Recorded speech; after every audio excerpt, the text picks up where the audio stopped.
News was filmed in front of a live audience. Good evening, ladies and gentlemen of Sagewood Apartments. Tonight's focus, a recap of the outrageous events which have taken place over the summer of 2017 at Sagewood Apartments. From drunken mothers threatening to call the police to broken pipes, we'll cover it all here on tonight's web broadcast. First up, the broken water faucet, which left the adults of Sagewood in a sweaty tantrum. The event took place on July 26, Wednesday, and the leakage from the faucet lasted for hours before maintenance and city workers were able to place a temporary fix on the leakage itself.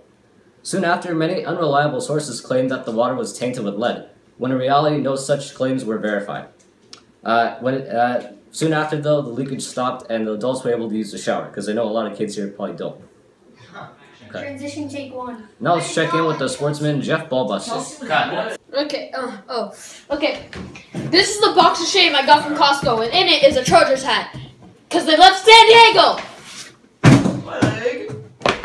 What's this? Oh, Raiders hat? It's better than the Chargers. Okay, and a couple weeks ago, there was a big basketball game, not so big, at the Stonebridge Neighborhood Park. And the first game consists of the teams, the Shivas and the Sharpshooters. In the end, the Shivas came out with the win after the Sharpshooters couldn't score after the first half. And the second game was the Toreros and the Shawarmas. Whoever won also advanced to the finals. And the Shawarmas ended up winning. And then in the finals, the Shivas and the Shawarmas were playing against each other. But the Shivas got off to a great start, but the Shawarmas came in at the second half. And now I will be interviewing the one of the players that was from the losing teams. So here I am with Nathan from the Shivas. His teammate was Gabe, aka me, Jeff Ballbuster, and we both lost in the finals against the Shawarmas. But that first game was pretty good. How do you think I felt? We were passing the ball really well. We were executing the floor, and we were shooting really well. Yeah. And how do you think the other team felt in the first round when they couldn't score after the first half? They probably felt like crap, and they probably felt so unconfident in themselves that they lost 31-8. Yep. And it's sad that you lost in the finals. And how do you think you could have capitalized on that? Making more shots, passing the ball more, and I could have cooperated way more. And Tim Anderson? 331. Okay, roll the next interview. 6. Okay, so Gian, how do you think you're going to prepare for the next season? I don't need preparation. We're gonna win next season. And how do you think the opposing team you played against when you lost was? Well, they did end up beating the other team that won in the finals, so they're gonna be a pretty tough opponent. Okay, and what do you think your strengths are in your team that's gonna be good for next season? Definitely rebounding. Shooting's not a strong suit, but defense isn't a strong suit either. We have a lot of weaknesses. And Tim Anderson? 3 for 31. Okay, roll the next interview. Okay, so here I'm with Albert, the winning team in the tournament, and his team was the Shawarmas. So how do you think you felt about the win? Oh yeah, man, it was great. You know, it felt great. You know, I kept the team alive in the first half, even though we were losing steam. But it was pretty great to score those rebounds. And yeah, I think we just held together great at the second half. How do you think you could have stopped Gabe more? I could have given him some ramen. He would have fled the court like a gnat. It was pretty easy to fend him off. He's pretty short. And so how do you think you're gonna do next season? We're gonna crush it. And Tim Anderson? 3-31. Okay, roll the next interview. So here I am with Ali from the Sharpshooters, and they took one of the nastiest losses. So after you couldn't score in the first half, how did you feel? Killing myself. And do you think you could have done better on offense? No. And how do you think your teammate did? Poor.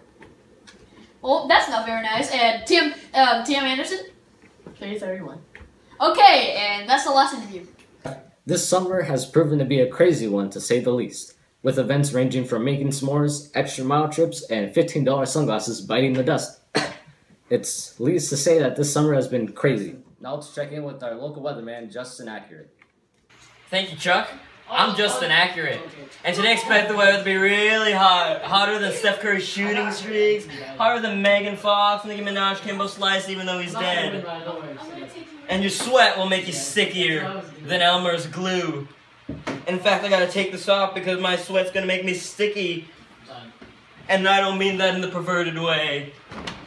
Chuck, back to you, Erection. Hi, Daddy. Thanks, Justin. For our next story, we will discover what exactly is in your kids' lunch meals at school. Aaron Mayaz has the story. Recording? Alright, cool. Alright, thanks, Chuck. I'm here by Arabic Elementary, and right now, we should be expecting a shipment of school cafeteria food for the 2017-2018 school year. Oh. Alright, so right here, I believe I have a chicken sandwich, a common meal served around the Ghetto Unified School District. But when you look around and realize there's no label for nutrition or ingredients, only a label which states Dr. Korea Special. Oh, ow! You're shooting here, right? Yes. So what do you think about the school cafeteria food here? It's very bad. Very bad, very bad. And it probably has diabetes in it. Alright, thank you, thank you. Hey, you. So, how do you feel about the school cafeteria food here? So bad. Alright, It's crap. I almost threw up when I ate it. next to you. Hey, you. Excuse me. How do you feel about the school cafeteria food here? Eat it! It tastes like expired Santa Late cheesecake. Alright, so what's exactly in that? Sources from the inside of the school district have informed me, and you're not gonna like it. My sources have claimed high levels of salt, cumin, chicken beak, bleach, my favorite, and food coloring are all responsible for making food. Wait, I believe I've been spotted. Oh.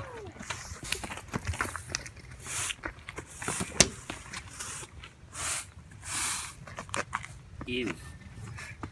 What is that crap? Thank you, Aaron. That's it for tonight's broadcast of Misinformative News Network. Have a safe night and rest of your week.